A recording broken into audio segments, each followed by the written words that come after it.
വിജയനഗരത്തിലെ കൃഷ്ണദേവരായരുടെ സദസ്സിലെ അംഗമായിരുന്നു തെനാലിരാമൻ. അദ്ദേഹത്തിൻ്റെ ബുദ്ധിയും നർമ്മബോധവും പ്രസിദ്ധമാണ്. ഒരിക്കൽ കൃഷ്ണദേവരായർക്ക് ഒരു വിചിത്രമായ ആഗ്രഹമുണ്ടായി. കൊട്ടാരത്തിൻ്റെ എല്ലാ തൂണുകളും സ്വർണം കൊണ്ട് പൊതിയണം.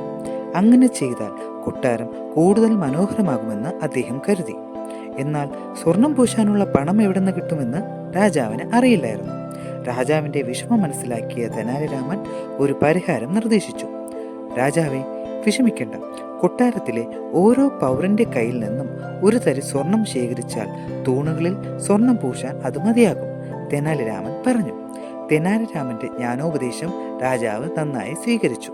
അങ്ങനെ കൊട്ടാരത്തിലെ ഓരോ പൗരന്റെ കയ്യിൽ നിന്നും ഒരു തരി സ്വർണം വീതം ശേഖരിച്ചു. ആ സ്വർണം കൊണ്ട് തൂണുകൾ സ്വർണം പൂശി. കൊട്ടാരം കൂടുതൽ സുന്ദരമായി. തെനാലിരാമന്റെ ബുദ്ധിയും നർമ്മബോധവും പലപ്പോഴും രാജാവിനെ വിസ്മയിപ്പിച്ചു. ഒരിക്കൽ ഒരു ചിത്രകാരൻ കൃഷ്ണദേവരായരുടെ ചിത്രം വരച്ചു. എന്നാൽ അത് ഒട്ടും മികച്ചതായിരുന്നില്ല. രാജാവിന് ദേഷ്യം വന്നു. ഈ ചിത്രകാരന് എന്ത് ശിക്ഷയാണ് നൽകേണ്ടത് എന്ന് അദ്ദേഹം തെനാലിരാമനോട് ചോദിച്ചു. തെനാലിരാമൻ പറഞ്ഞു, ഈ ചിത്രത്തിന് ധാരാളം സ്വർണ്ണ നാണയങ്ങൾ നൽകണം. രാജാവ് ആശ്ചര്യപ്പെട്ടു. രാജാവിൻ്റെ ഛായാചിത്രം വരയ്ക്കാൻ ധൈര്യം കാണിച്ചതിന് പ്രതിഫലം നൽകണമെന്ന് തെനാലിരാമൻ പറഞ്ഞു. തെനാലിരാമൻ്റെ ബുദ്ധിപരമായ മറുപടി രാജാവിന് ഇഷ്ടപ്പെട്ടു. കഥ ഇഷ്ടമായെങ്കിൽ സബ്സ്ക്രൈബ് ചെയ്യണേ കൂട്ടുകാരെ.